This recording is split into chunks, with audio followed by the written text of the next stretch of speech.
So let me start by introducing our first speaker for today, and that's Ms. Ann Mills.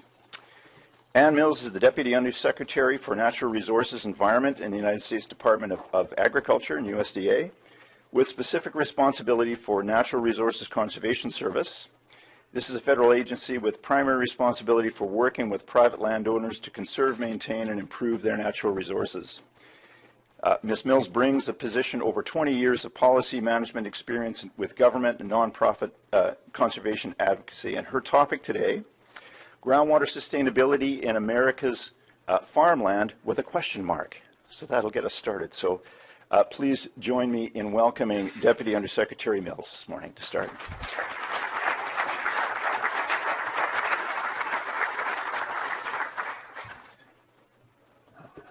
Well, thank you, David, and thank you, Thomas. It is a pleasure to be here with you this morning to discuss what is arguably the most critical natural resource concern this nation and the world faces, and that's protecting our water resources. And it's particularly important to be focusing on the groundwater question, which, to my mind, has been somewhat of a missing link in the policy side, at least at the federal level. So we have a lot of catch-up to do here. And certainly this session, and looking at what you all have focused on the last 2 days and into today, is really quite remarkable. I wish I could have been here for all of it. As part of my job at USDA, I am not only do I work closely with NRCS, but I'm also very focused on what the work we're doing across USDA on water, and in particular drought.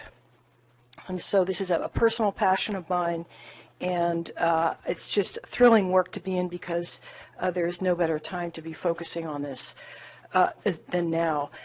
So I got to California a little early. I was in Mariposa County just yesterday, surveying the effect of drought on agriculture and the forests down there.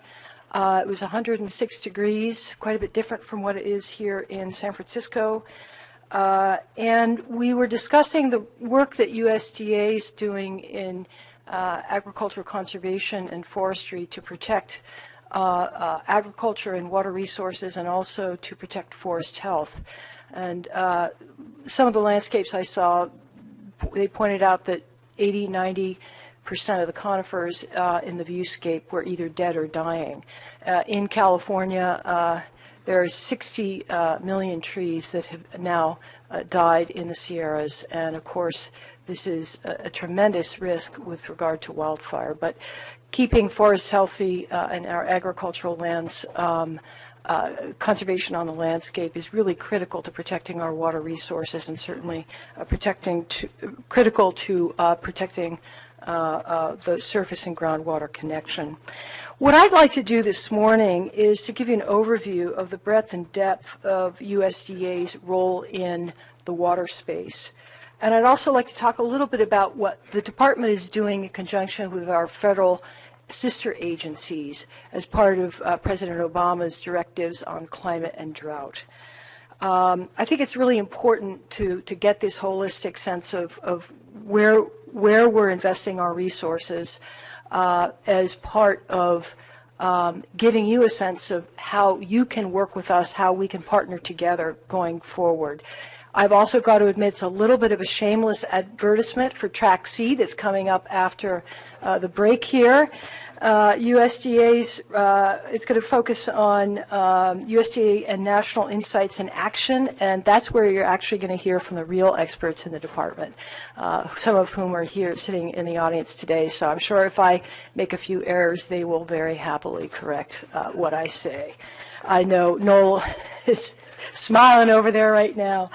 So when people typically think about the federal agencies that are very active in the water space, the so-called water buffaloes, they typically think about the U.S. Army Corps of Engineers, they think about the Department of Interior and their Bureau of Reclamation or U.S. Geological Survey, they think about U.S. EPA, but they very less often think about U.S. Department of Agriculture. And what I'd like to do is challenge that idea this morning. Of course, these other agencies do, and will continue to play a significantly important role in this space. But USDA brings tremendous resources to the table here. Certainly agriculture is a major user of ground and surface water in this country, accounting for approximately 70% of the nation's consumptive use of water. Water is critical to our national and international food security needs. But the department recognizes, and Secretary Vilsack early on recognized the importance of protecting our water resources for all users. And our strategic plan includes protecting our nation's water resources for both people and ecosystems. The department brings significant financial and human capital resources to bear in this work. It has an annual budget of $142 billion. We have more than 85,000 staff in Washington, D.C. and across the nation and overseas. And a portion of these investments and this talent pool supports more than 12 agencies and offices working in the water space within the department.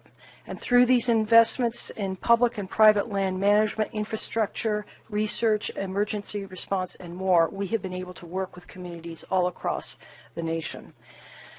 Just our private land conservation programs alone through the Natural Resources Conservation Service and the Farm Service Agency since 2009 have invested more than $29 billion to help producers make conservation improvements, working with as many as 500,000 farmers to protect more than 400 million acres, to boost soil and air quality, to help protect water availability, and to enhance wildlife habitat.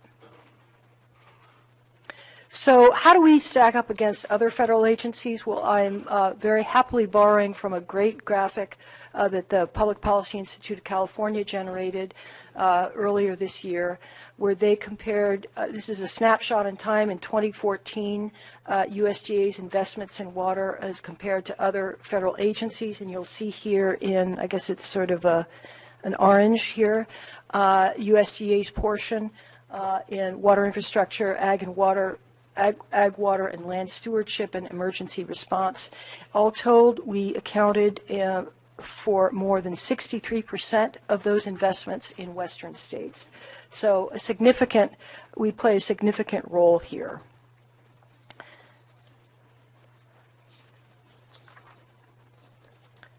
So I want to talk a little bit about a couple of the agencies that you saw on the previous slide, starting with the Natural Resources Conservation Service, which is the world's largest private land conservation agency. It has a budget of more than $4 billion a year and a staff of more than 10,000, working not only in Washington, D.C., but importantly all across the nation.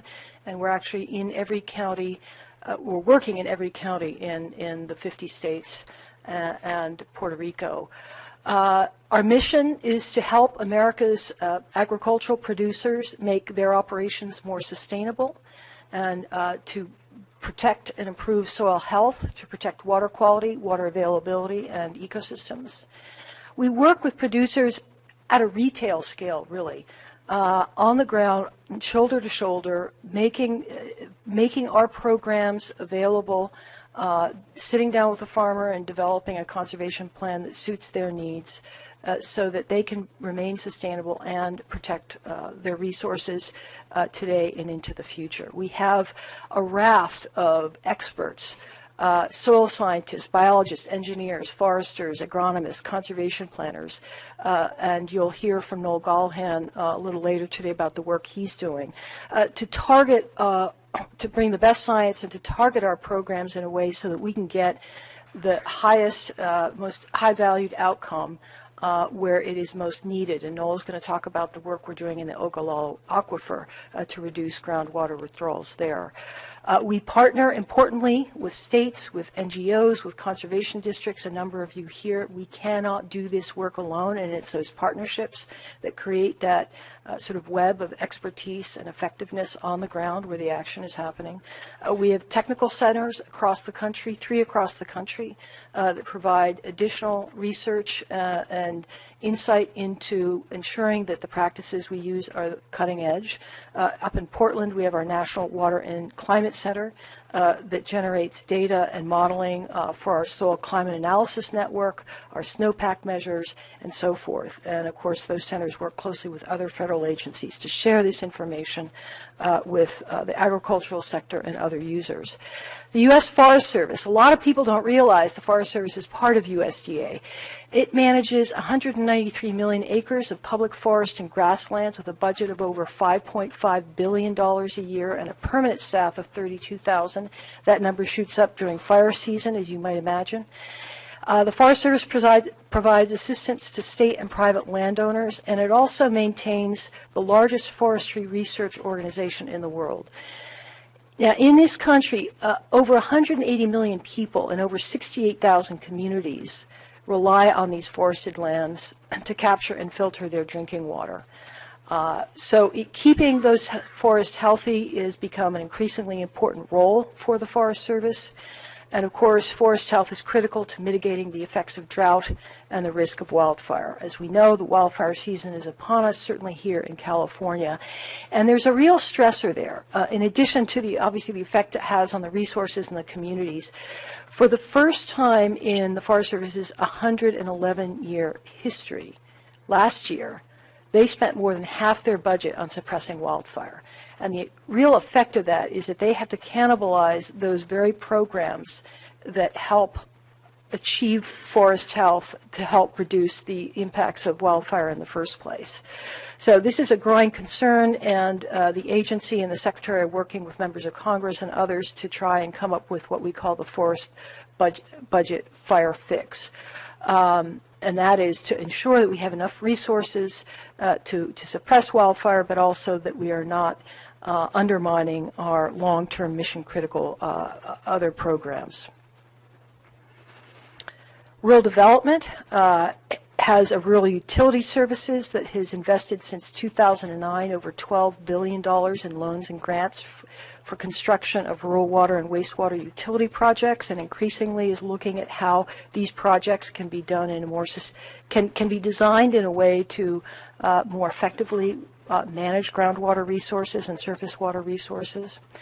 Our research agencies, and you'll hear from Jim Dobrovolsky in a little bit about some of the work they're doing, but our Ag Research Service is active in over 90 U.S. locations, as well as Argentina, Australia, China, and France, and has over 800 ongoing research projects, a number of which focus on water. Our Economic Research Service is USDA's primary source of economic information and research. And again, NIFA, which funds extramural investments. If I were to put any kind of an image up there, it would be a large dollar sign, but they have invested a lot in terms of grants, particularly focusing on water in recent years. Our Office of Chief Economist provides any number of services, but I want to highlight three this morning. One is the Office of Chief Meteorologist, which, among other things, co-authors the U.S. and North American drought monitors, which are critical to a lot of the emergency response programs that USDA manages, but also, obviously, to a lot of other users. Our Office of Environmental Markets is looking at ways to create market-based incentives to scale conservation practices, including those that would improve water use efficiency. And then our Climate Change Program Office coordinates USDA's responses to the impacts of climate change on agriculture, and notably has been coordinating the department's signature initiative, the Building Blocks for Climate-Smart Agriculture and Forestry, which has a goal of reducing greenhouse gas emissions and increasing forest and soil carbon by over 120 metric tons of carbon dioxide equivalent per year by the year 2025. And then one of our cross-cutting initiatives is the creation back in 2014 of our 9 regional climate hubs. And the idea behind the hubs is that we want to be able to provide to producers, to any number of users, science-based knowledge and practical information at a regionally appropriate scale so that they can mitigate for the risks and uncertainty associated with climate change and drought. And we'll be pushing a lot of our drought-related work out through these climate hubs. There is a hub just down the road here in Davis, California, and we're very pleased with the work that they are doing. So this incredibly brief overview of where USDA is working in the water space, there's a lot more there, but I just want to make one point, and that is that, as you might imagine, as in any institution, there's a tendency to silo our work. I have to say, though, in the last several years in particular, there has been a concerted effort for the career subject matter experts and folks at the policy level in the Secretary's office to do a better job of collaborating so that we can integrate the work that we're doing, so we can leverage our resources more effectively and we can communicate better with our partners. And so there is certainly, as long as I am at USDA through the end of this administration, we'll be working to institutionalize that collaboration. Now, let me quickly flip over to how we are working with our other federal partners under the direction of President Obama, starting really in earnest in 2012 when two-thirds of the nation was in extreme to exceptional drought. The President's Council on Environmental Quality stood up the National Drought Resilience Partnership, which was 7 federal agencies working together to support states, tribes, local entities in their efforts to develop long-term drought resilience. USDA was the co-chair of that, and a lot of good work was had doing a lot of outreach with our stakeholders. Fast forward to this past summer, the National Security Council got involved, and the White House brought in an additional set of federal agencies, and this resulted in last March with the President issuing a presidential memorandum sorry, let me go back here. A presidential memorandum directing these federal agencies to develop long-term drought resilience as a long-term goal. It established 6 goals with 27 actions underneath those goals. It established USDA as a permanent co-chair, and I think what's important to note here in terms of these goals is that they were developed through a lot of outreach with stakeholders, as were the 27 actions. So you will see a lot of your work embedded in these documents. I encourage you to go to the White House website to look under the hood and to see what some of the things we're actually accomplishing here. I do want to call out 2 goals in particular and their related actions because they are directly related to groundwater and because they directly engage USDA. One is our partnership with NOAA, the Department of Interior, and the White House Office of Science and Technology Policy to improve and integrate data collection and monitoring capabilities for water use and availability, bringing in the groundwater, surface water, snowpack, soil moisture data sets, and making them more accessible and available to multiplicity of users. A second involves our rural utility services working with state and tribal entities to do a better job of making certain that those communities that are at risk for compromised groundwater systems are actually developing longer-term plans, emergency response plans, and we're actually conditioning future grants to ensure that they're tied to communities doing the appropriate level of planning. So again, I encourage you to go to the website and learn more about what we're doing at the federal level to advance long-term drought resilience. Let me just end with a couple of final points here. First of all, as I mentioned at the beginning, your focus on protecting groundwater resources really is critical and in my mind has been a missing piece of the puzzle as we work to better understand where our water resources are in time and place.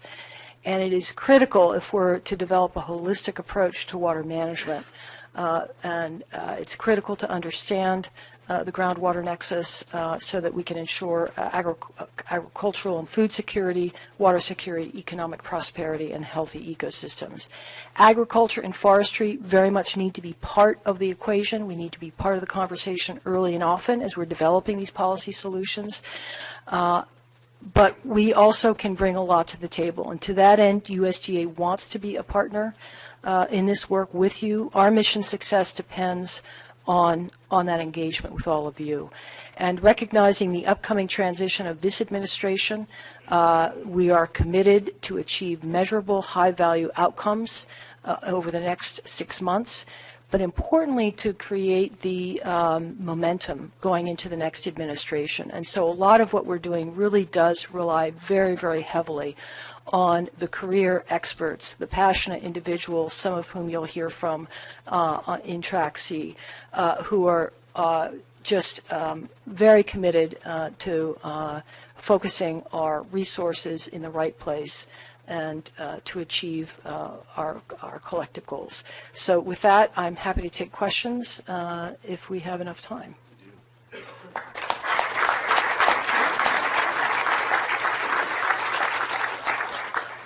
So we'll start with some questions. I think we have a microphone coming up. Hi, I'm Esther Wattel from the Netherlands, and I was curious if you could say anything about to what extent the programs that you mentioned are vulnerable to changes in government.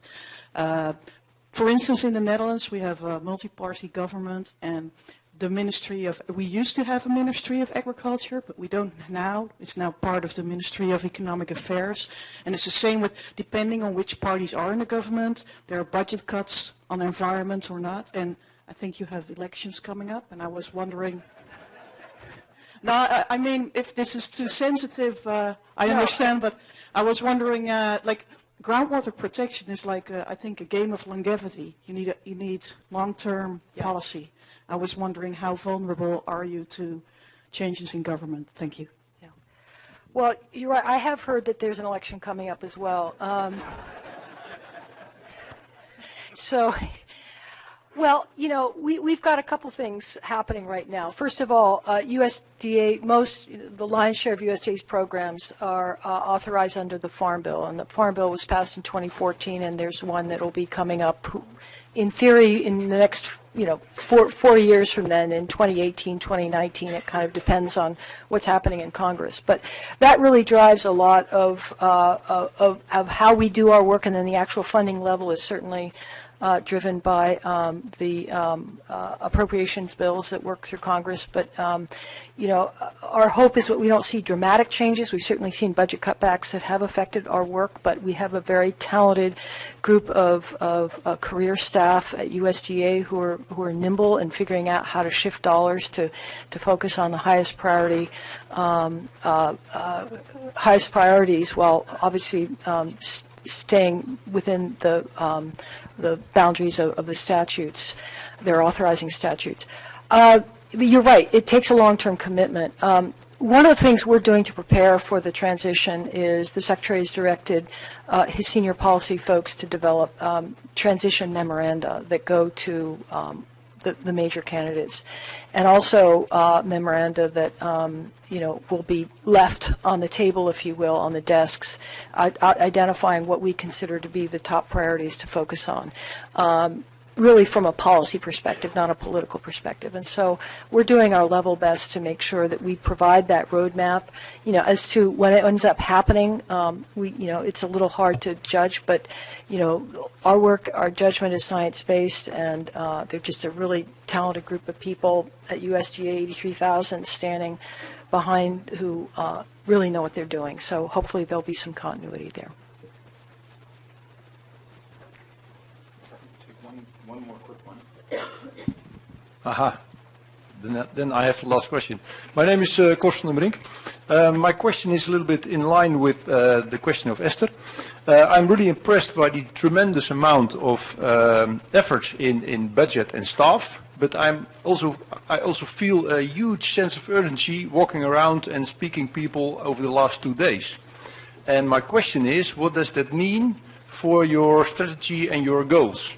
So are you let's say, on track with the right plan, or are you reconsidering your plan and maybe reconsidering your strategy and your goals? I'd say that I think our goal, our vision, and our goals are probably in a pretty good place. In terms of our strategy, we do remain nimble, and one of the reasons it's really important to continue the conversation with external stakeholders, with our universities, and with experts on the ground is recognizing that conditions change and we need to be responsive to that. I will say our emphasis on getting the data and modeling and monitoring right is critical, because without that, we can't really make the best science-based decisions. So I would say within USGA and across the federal family, and this is something we've heard universally as we've reached out on water issues and drought issues, get the data, the modeling and the monitoring right, and create this comprehensive database that everybody can access and use.